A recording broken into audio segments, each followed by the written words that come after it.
여러분 요즘 성경 읽기를 하시는데요. 성경 첫 책, 성경을 탁 펴서 첫 책을 딱 열으면은 그게 바로 창세기죠. 창세기를 또 열어서 맨 처음에 가보면 창조 이야기가 나옵니다. 하나님께서 하늘을 지으시고 땅을 지으시고 그 안에 있는 모든 피조물을 지으시고 특별히 마지막에는 사람을 지으시고, 사람도요 남자를 먼저 지으시고 그 다음에 여자를 짓습니다. 그래서 저는 아직도 개성이 있어서 인정하기 싫지만 여자가 남자보다 더 나은 피조물 같아요. 더 마지막에 지으셨습니다. 여자가 남자보다 더 나은. 별로 아직도 개성이 있어서 인정하고 싶진 않지만 어쨌든 저는 그렇게 믿습니다. 네. 그리고 성경의 맨 마지막 신약성경, 구약성경 다 끝나고 신약성경 맨 마지막에 가면은 요한계시록의 책이 있는데 요한계시록의 마지막 부분에 또 가면 새로운 창조 이야기가 나옵니다. 하나님께서 하늘도 다시 창조하시고요, 이 지구도 다시 창조하시고 또 모든 피조물, 모든 만물을 새롭게 하시고 모든 사람이 부활하는 이야기가 나옵니다. 그런데 우리가 지난주와 지지난주에 말씀을 나누었듯이 이 부활에는 두 종류의 부활이 있습니다. 하나님의 어린 양이신 우리 주 예수 그리스도의 어린 양의 생명책에 그 이름이 기록된 사람은 부활하여서 새하늘과 새 땅에서 삼위일체 하나님과 함께 사는 그런 부활을 참여하게 됩니다. 그러나 우리 구주 예수 그리스도의 어린 양의 생명책에 그 이름이 없는 사람은 또 부활하긴 하지만 부활한 그 몸을 가지고 불과 유황으로 타는 못에서 사탄과 적그리스도와 거짓 선지자와 함께 살면서 영원한 심판을 받게 되는 이야기입니다. 이처럼 하나님의 창조는 아직 끝나지 않았습니다. 아담의 죄로 인해서 인류에게 사망이 들어왔고 예수 그리스도의 십자가의 순종으로 인해서 인류에게 생명이 들어왔습니다. 예수님의 부활은 하나님의 재창조의 시작의 완성입니다. 뭐라고요? 예수님의 부활은 하나님의 재창조의 뭐라고? 시작의 완성. 시작을 하신 것이, 완성된 것이 예수 그리스도 부활로 드러났다는 것입니다. 누구든지 어떤 사람이든지 자신의 믿음을 예수 그리스도 안에 두은 그 사람은 예수 그리스도의 십자가에 동참하여 그와 함께 죽고 또한 예수 그리스도의 부활에 동참하여 그와 함께 우리 주님과 같은 부활을 참여하게 됩니다. 하나님께서 예수 그리스도께서 다시 오실 때 우리를 예수 그리스도의 부활하신 몸과 똑같은 몸으로 부활하게 해주신다고 약속하셨습니다. 믿으십니까? 이게 바로 우리의 믿음입니다. 그래서 하나님의 창조의 완성은 바로 하나님의 자녀들이 예수 그리스도의 부활하신 몸과 같은 몸으로 부활할 때 완성하게 됩니다. 그래서 오늘 우리가 읽은 이 고린도전서 15장 35절부터 49절까지 말씀에서 부활에 관해서 우리가 그동안 5번 말씀을 들었고요. 오늘 6번째 말씀을 듣고 다음 주에는 고난주일 말씀을 듣고 그 다음 부활주일의 나머지 부분을 듣도록 하겠습니다. 이 말씀을 통해서 예수 그리스도의 부활 안에 있는 우리의 부활이 어떻게 이루어지고 어떤 성격인지를 분명히 깨닫고 또한 그것을 묵상할 수 있기를 바랍니다. 35절에 보니까요. 35절을 보여주세요. 35절에 보니까 아마 사도 바울은 그와 동시대의 사람들, 특별히 고린도 교회 일부 사람들이 부활에 대해서 주로 두 가지를 물어본 것 같아요. 뭐라고 물어보냐면 도대체 어떻게 다시 살 수 있냐, 그런 질문하는 사람들이 있고 또 뭐 동일한 사람이 동일한 질문을 할 수 있지만 또 다른 질문은 그렇게 만약에 부활을 한다면 부활할 때 나오는 몸은 어떻게 생겼냐, 그 성격은 어떤 거냐, what kind of body가 우리가 갖게 되는 부활의 몸이냐, 두 가지로 물어보고, 첫 번째는 뭘 물어봤다고요? how, 그 다음에 what, 여기 두 가지를 물어보고. 그래서 사도 바울은 이 질문에 답하기 위해서 먼저 서너 가지의 예를 듭니다. 세 가지를 쓰고 네 가지를 쓰는 서너 가지의 예를 드는 것이 바로 오늘 우리가 읽은 부분이에요. 41절까지. 첫째로 36절부터 38절까지는 식물에 씨를 뿌리고 거기서 싹이 나고 자라는 그 식물을 비교하는 예를 듭니다. 씨를 심으면 그 씨의 모든 생명이 이제 싹으로 변해서 그것이 싹과 풀을 통해서 자라날 때 그 씨와 그 식물과는 아주 다른 모습으로 갖고 있습니다. 마찬가지로 우리도 우리 자신의 몸을 씨처럼 죽음에 심으면, 죽음을 통해서 땅에 심으면 그 다음에 부활이라는 새로운 생명이 거기에서 나온다라고 말씀하십니다. 그래서 죽은 사람이 어떻게 다시 사느냐에 대한 질문에 답을 한 거죠. 예를 들어서 답을 한 겁니다. 37절에 그러면 어떤 몸이 나오느냐고 할 때 내가 뿌리는 것에 장래 형체를 뿌리는 것이 아니고 밀이나 다른 것에 알갱이를 뿌리지만 38절에 하나님이 그 뜻대로 그에게 형체를 주시되 각 종자에게 그 형체를 주신다. 그래서 37절 38절에서는 부활의 몸의 성격은 어떤 것인지에 대한 질문에 대한 이 답을 예로 드는데, 밀씨를 심으면 밀이라는 그 식물이 나오고 콩을 심으면 콩이 나오고 팥을 심으면 팥이 나오듯이 우리 모든 식물이 씨와 그 씨에 자라는 모습이 각각 다르듯이 우리가 이 세상에서 우리 몸이 죽어져서 우리 몸이 땅에 씨처럼 죽어서 심어지면 거기에서 부활의 생명이 우리 주님께서 나오도록 해주신다. 그런데 그 양자는 상당히 다르다. 어떻게 나오느냐? 다르다. 이렇게 말하는 거죠. 그러면서 39절부터는 두 번째 예를 드는데요. 그동안은 이제 식물의 예를 들었죠. 이제는 이제 동물의 예를 듭니다. 39절에 보니까 네 종류의 육체를 말합니다. 네 종류의 육체. 사람도 생물학적으로는 동물이죠. 사람도 생물학적으로는 분명히 육체를 가지고 있습니다. 네 종류인데 첫 번째는 뭐예요? 사람, 두 번째는 짐승, 세 번째는 새, 네 번째는 물고기. 이 예를 들어요. 그러면서 그 몸이 각각 형체가 다르듯이 이 땅에 사는 모습과 부활 이후의 모습은 다르다 이렇게 말합니다. 그리고 아마 부활에 참여하는 사람들이 나중에 받는 그 영광도 각각 다르다 이렇게 말씀하시는 것 같아요. 하나님이 사람과 짐승과 새와 물고기의 육체를 다 지으신 것처럼 우리도 신령한 몸으로 창조의 하나님이시기 때문에 우리도 신령한 몸으로 만들 수 있다는 것입니다.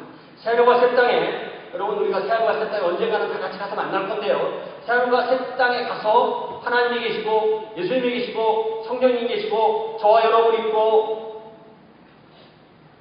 끝. 개도 없고 소도 없고 물고기도 없고 새도 없고 그럴까 있을까요? 성경에 보면요. 거기에 뭐 물고기도 많다고 하셨고요. 거기에는 과일나무도 많다고 하셨고 모든 피조물이 새롭게 된 상태로 거기에 다 있는 것입니다. 만물이 새롭게 된 상태로 있습니다. 이런 면에서 만물도 새롭게 창조된다는 의미에서 만물도 부활한다라고 표현할 수도 있습니다. 그러면서 이제 40절에서는 세 번째 예를 드는데 지상에 있는 존재도 있지만 하늘에 있는 존재도 있다. 그러면서 시선을 이 지상에서 하늘로 옮겨놓죠.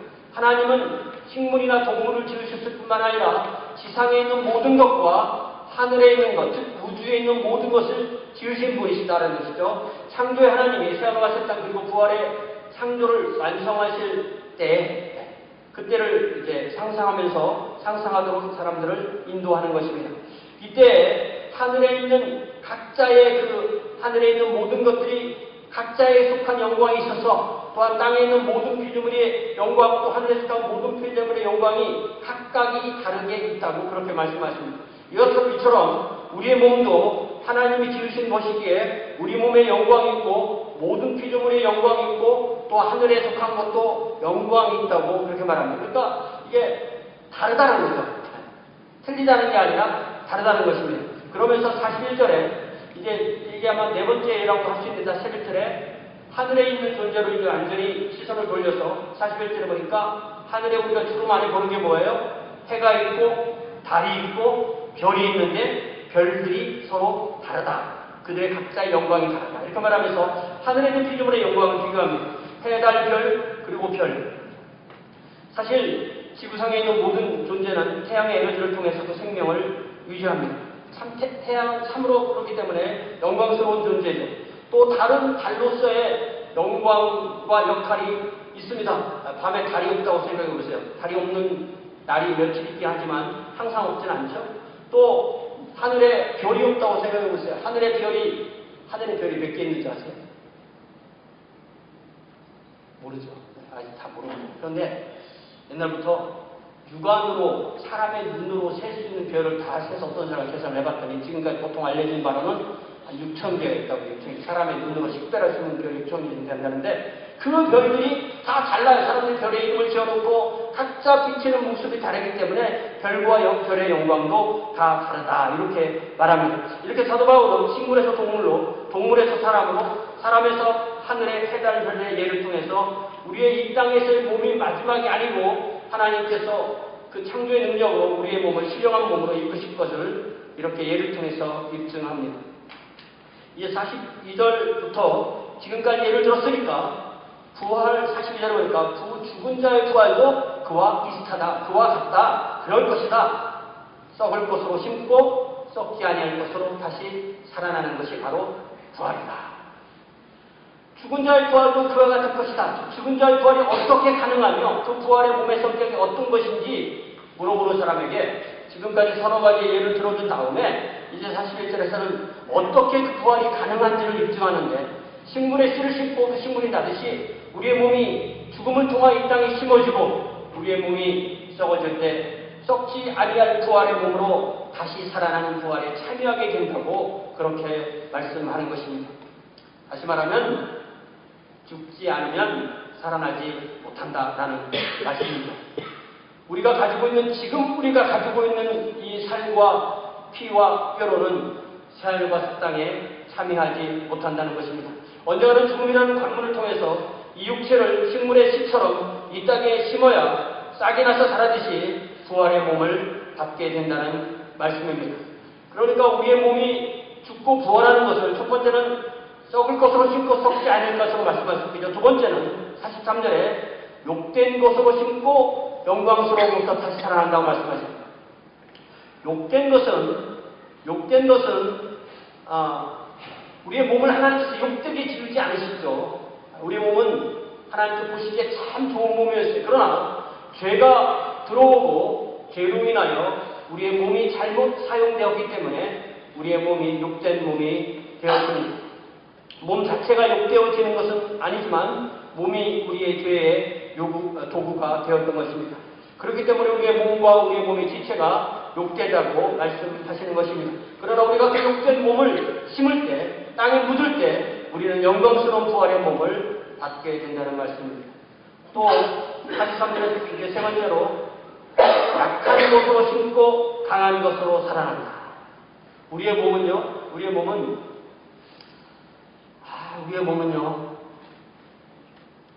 갈수록 약해져요. 갈수록 약해져요. 저는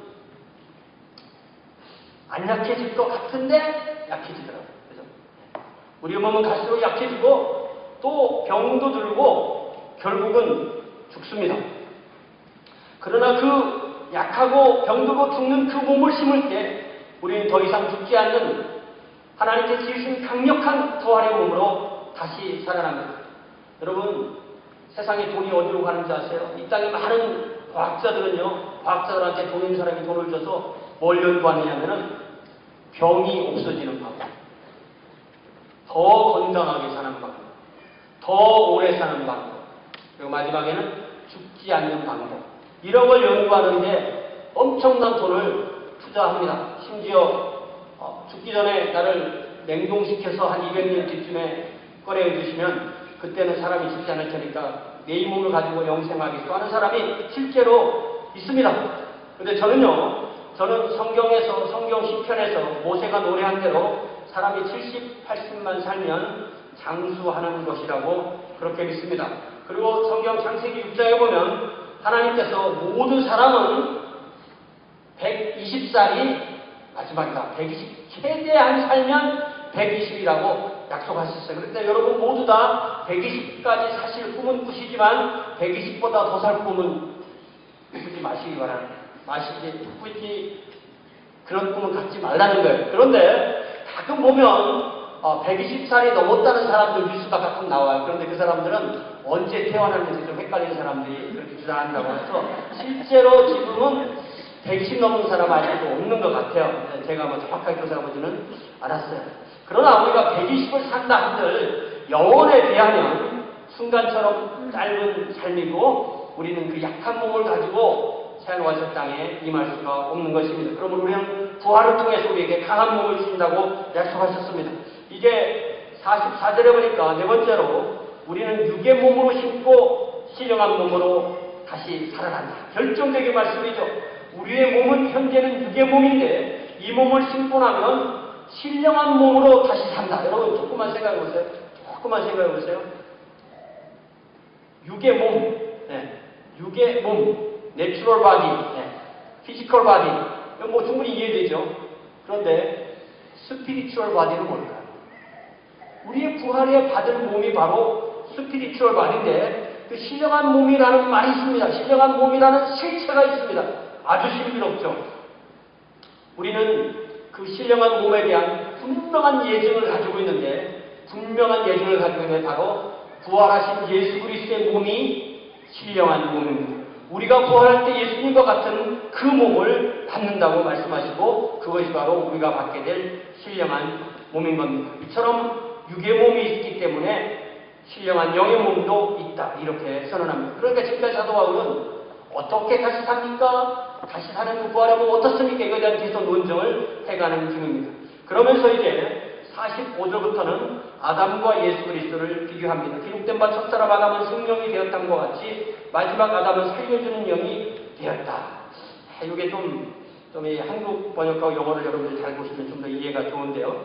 사도 바울은 첫사람 아담과 마지막 아담이신 예수 그리스도를 비교하거나 대조함으로써 부활이 어떻게 가능하고 부활의 성격이 어떠할 것임을 분명하게 선포합니다. 창세기 1장 2장에 나온 아담과 하와의 창조 이야기를 보면 아담은 흙과 땅에서 지구에서 땅에서 흙에서 흙에서 그 먼지라고 표현되죠. 아주 고운 그 흙을 가지고 사람을 지으시고 하나님의 호흡을 불어 넣으심으로 그러니까 물질적으로는 흙이라는 재료와 또 비물질적으로는 하나님의 호흡이라는 재료를 통해서 사람을 지으셨는데 그것이 바로 하나님이신 아담이죠. 그렇기 때문에 사람은 흙도 하나님이 만드신 것이지만 물질적인 요소와 또 비물질적인 요소인 영적인 요소를 하나님으로부터 받은 그런 존재가 사람인데 사람은 그렇게 두 종류의 재료로 되어 있지만 둘 다 유기적으로 연결되어 있고 하나님이 지으셨다는 면에서 한 기원을 가진 그런 존재가 사람입니다. 그래서 아담은 생명이 되었다. 근데 생명이 네페시 하야라는 이 말은 살아있는 존재라는 뜻이에요. 영어 표현처럼 living being. 이 한국 사람들의 비나기가 똑같아요. living being이 됩니다. 살아있는 존재가 되었다. 이것을 이제 또 생명 이렇게 표현합니다. 전인적인 존재, 몸과 정신과 영혼이 살아있는 존재가 되었다. 그래서 하나님께서 그 다음에 아담을 지으실 때는 흙과 하나님의 생기로 지었지만 하와를 지을 때는 뭐를 지으셨어요? 아담의 갈비뼈로 지으셨는데 거기는 아무리 읽어봐도 흙을 썼다는 말도 없고 하나님의 호흡을 불어왔다는 말도 없어요. 왜냐하면 아담 안에 그것이 다 있기 때문에 그 아담을 통해 하와를 만드실 때는 하나님께서 다시 흙을 쓸 필요도 없었고 하나님의 호흡을 불어넣으실 필요도 없었던 것으로 그렇게 이해가 됩니다. 다시 말하면 아담은 하와에게 육체적인 부분과 또 영적인 부분을 다 물려주었습니다. 그리고 아담과 하와 사이에 이제 자녀들이 쭉 태어날 때 모든 사람은 아담과 하와 이후에 모든 사람은 아담과 하와를 통해서 육체와 영혼을 물려받게 됩니다. 그래서 저와 여러분도 아담과 하와에게서 우리의 몸과 우리의 영혼을 물려받습니다. 아담이 생명, 즉 살아있는 존재이시듯 우리도 살아있는 존재, 네페시 하야, 생명, 살아있는 존재로 우리도 태어나게 됩니다. 아담의 역할, 우리가 아담에게 받은 것이 무엇인지 이해가 되죠. 그러면서 이제 마지막 아담이신 예수 그리스도는 살려주는 영이다. 아담은 리빙 비잉이고 예수 그리스도 마지막 아담이신 예수 그리스도는 라이프 기빙 스피릿, 생명을 주시는 영이다. 이렇게 번역하고 있습니다. 예수님은 살려주시는 영이라는 이 말씀으로 우리의 부활이 어떻게 가능하고 우리가 받는 부활의 몸은 어떤 성격일 것인지에 대해서 사도 바울은 분명하게 선포하는 것입니다.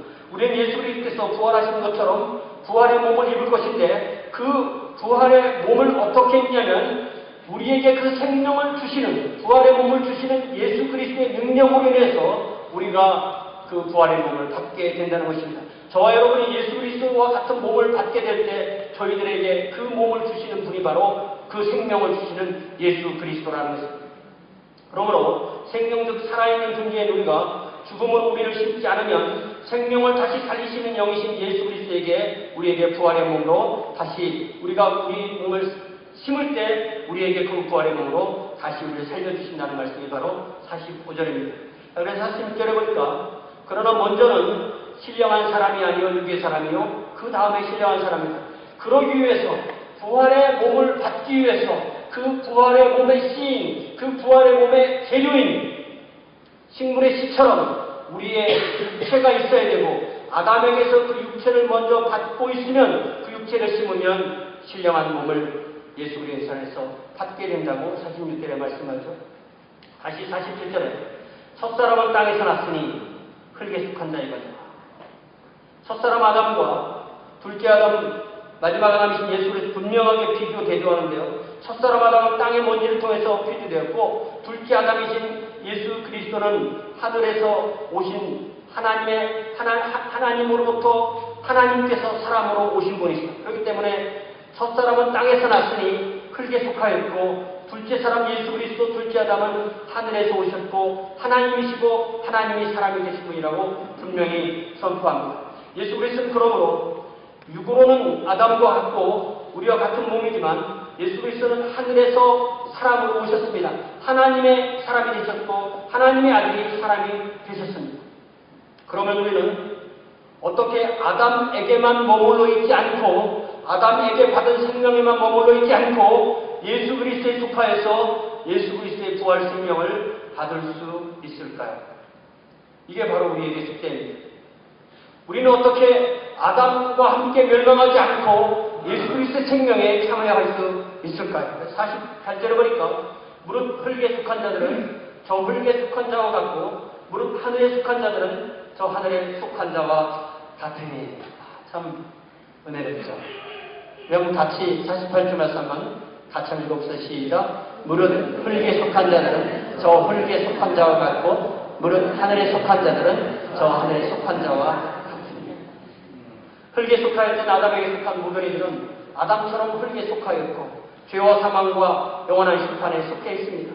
그러나 하늘에 속한 예수 그리스도에 속한 모든 이들은 하늘에 속하신 예수 그리스도처럼 하늘에 속하여 있습니다. 저 여러분 아담에게만 속하여 있습니까? 아니면 아담에게 속하였다가 예수 그리스도께도 속하여 있습니다. 이제 49절에 보니까 우리가 흙에 속한 자의 형상을 입은 것 같이 또한 하늘에 속한 이의 형상을 입으라. 이 말씀 같이 읽어보시다. 우리가 흙에 속한 자의 형상을 입은 것 같이 또한 하늘에 속한 이의 형상을 입으라. 모든 사람은 예외 없이 다 흙에 속한 자인 아담에게 속하여 있고 그래서 다 흙에 속한 자의 형상을 입었습니다. 흙에 속한 자도 나름대로의 영광이 있지만 결국은 약하여지고 욕되어지고 죄와 사망과 영원한 심판 가운데 불과 유황으로 가는 곳에 참여하게 될 운명입니다. 그러나 동일하게 흙에 속한 아담의 형상을 받은 우리가 예수 그리스도의 영광스러운 형상을 입을 수 있는데 어떤 사람이 그렇게 되냐면 하늘에 속한 이의 형상을 입는 사람이 어떤 사람이 하늘에 속한 예수 그리스도의 영광스러운 형상을 입게 됩니까? 이것이 바로 우리가 가지고 있는 믿음이고 우리가 가지고 있는 소망입니다. 여러분, 저와 여러분이 어떻게 예수 그리스도의 부활과 같은 그 부활의 몸을 받는 그래야 주님과 함께 영원히 새로운 십자가에 거하는 그런 존재가 되겠습니다. 이것이 어떻게 가능하겠습니까? 이것이 바로 그 사람 존재, 그 사람의 마음에 예수 그리스도를 믿고 예수 그리스도를 받아들임으로 예수 그리스도에게 속하게 되는 줄 믿습니다. 예수님을 마음에 모셔드리면 됩니다. 예수님을 믿으십시오. 예수님을 믿으면 예수님께 속하고 예수님과 십자가 함께 죽고 예수님과 함께 부활하여서 예수님과 영원토록 함께하는 그러한 주의 자녀들이 되는 것입니다. 그러므로 오늘 말씀은 너무나 분명합니다. 만일 첫째 아담에게만 속하였다면 우리는 결국 지옥에 가게 됩니다. 그러나 만일 우리가 둘째 아담이신 예수 그리스도에 속하여 있다면 우리는 예수 그리스도의 영광스러운 부활의 몸과 같은 몸에 참여하는 부활의 몸으로 새하늘과 새 땅에 참여해서 영원히 삼위일체 하나님을 섬기며 살게 됩니다. 그리고 우리는 그 영원한 생명을 가지고 있다는 것을 지금 알기 때문에 지금 그 영원한 생명을 미리 땡겨서 이 땅에서 누리며 사는 것입니다. 첫 아담에게만 속하느냐 아니면 둘째 아담이신 예수 그리스도에 속하냐는 것은 우리가 예수님을 믿느냐 믿지 않느냐에 의해서 결정되는 것입니다. 사랑하는 여러분, 예수님을 믿으십니까? 네. 여러분, 예수님이 여러분 안에 있으십니까? 네. 여러분, 예수님에게 내가 예수를 믿습니다라고 고백하였습니까? 우리가 그 믿음이 있을 때 우리는 예수 그리스도 안에 속하는 줄로 믿습니다. 예수님이 저와 여러분의 죄를 위해 죽으시고 장사되고 부활하신 것을 믿으시면 믿는 자에게 영생이 있는 줄로 믿으시기 바랍니다. 예수님을 믿으시고 부활의 영광스러운 몸으로 영원에 참여하는 저와 여러분 되시기를 주님의 이름으로 부탁을 드립니다. 그래서 이번 부활절에 아직 예수님을 아직까지 안 믿으신 분이 있다면 이 부활절이 여러분의 첫 번째 주님을 믿고 드리는 첫 순종으로 침례를 하면서 또한 주님 앞에 드리는 부활절이 되고 그래야 주님 앞에 여러분의 믿음을 드러내면서 예수 그리스도를 온전하게 자랑하는 그런 기회가 되시기를 주님의 이름으로 부탁을 드립니다. 함께 기도하겠습니다. 여러분, 예수님을 믿으십니까? 예수님 믿는다고 주님 앞에 고백했습니까? 예수님 믿는다고 사람 앞에 시인했습니까?